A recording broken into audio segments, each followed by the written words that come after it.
The failure of the Silicon Valley Bank over the weekend has renewed Americans' fears about could we be headed towards another major banking crisis. The worst part is that this crisis was entirely predictable by regulators, and they could have taken care of this years ago. There's books. Okay, here it is. The bank has to report what their investments are, where are they putting their money, what are the deposits, and things should balance out. And in that balance, there needs to be at least a $50 million hedge between that. Okay, so in this situation, the banks go out and they buy these bonds. Okay, the bonds are 2 years, 3 years, 4 years out. They buy them at 1%, where the interest rates are 1%.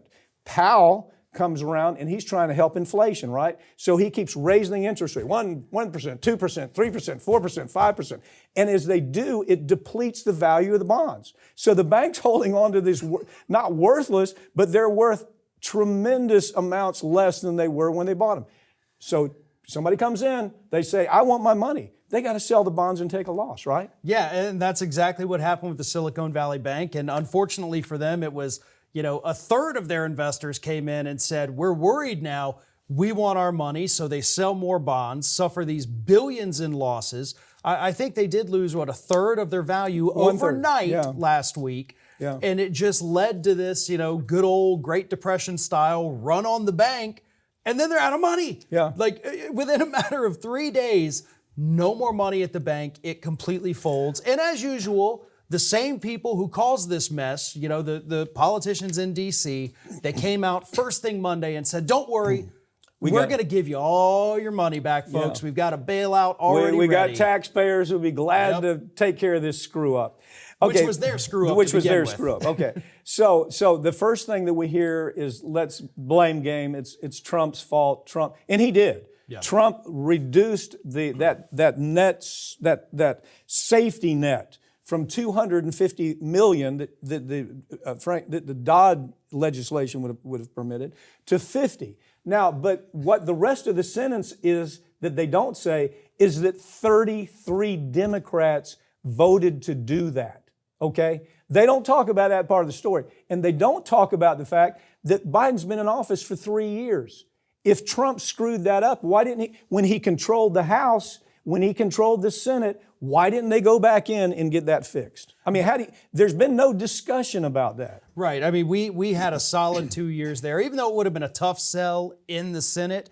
Well, actually, I don't even know that you could have passed the Senate because you got somebody in there who, while she was in the House, led the Democrats to deregulate it. And that person is Kyrsten Sinema. That's right. Who took over $1 million from these banks to deregulate them. So, but they still could have at least tried. At the very least, you could have tried, and they didn't even do that.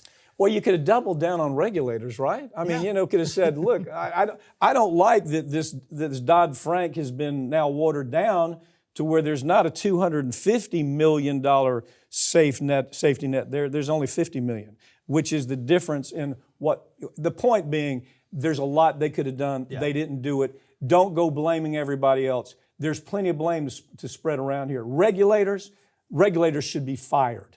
The people were in charge of they're all assigned. They have regions, they have territories. Find out who that person is and fire them. Well, and why didn't anybody warn Powell as he's just raising interest rates like a drunken sailor? Why didn't somebody step in and say, wait a minute, we've got banks out here because we've deregulated.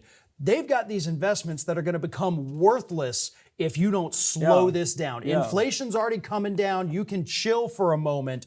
We're going to cause a massive banking crisis here. Nobody bothered to tell Powell that, or if they did, he just didn't care. Well, especially since Powell's already seen the history. Exactly. Greenspan did exactly the same thing. Volcker did exactly the same thing, and it ended up in a disaster. They have all this history behind them, and they continue going to that let's just raise rates. We can stop inflation. That was part of this problem right here.